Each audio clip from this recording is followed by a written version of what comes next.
কবরের আযাব দুটি কারণে হবে সবচেয়ে বেশি। তার একটি হলো পেশাব থেকে ভালো করে পবিত্রতা অর্জন না করা, আরেকটি হলো চুগলখড়ি করা। নবী করিম সাল্লাল্লাহু আলাইহি ওয়াসাল্লাম বলেছেন যে কবরের আযাবের অন্যতম প্রধান কারণ হলো এই দুটি।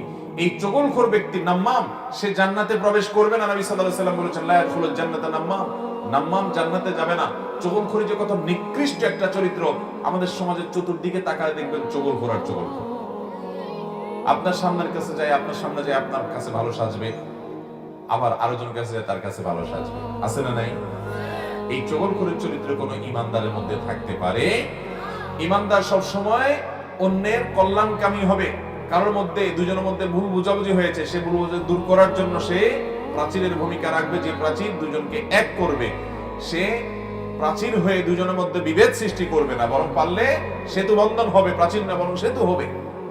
আল্লাহ রাব্বুল আলামিন বলেছেন ইন্নামাল মুমিনুনা ইখওয়া ফাসলিহু বাইনা আখাওয়াইকুম, নিশ্চয়ই ইমানদাররা সবাই ভাই ভাই, অতএব তোমরা ইমানদারদের মধ্যে কোনো গন্ডগোল, কোনো ভুল বুঝাবুঝি, কোনো মতমানের পার্থক্য, কোনো মনোমালিন্য হলে এটাকে সংশোধন করে দিবে, এটাকে দূর করে দিয়ে তাদের মধ্যে ঐক্য সৃষ্টি করার চেষ্টা করবে। আল্লাহ তাআলা আমাদের সবাইকে সেটা করার তৌফিক দান করুন।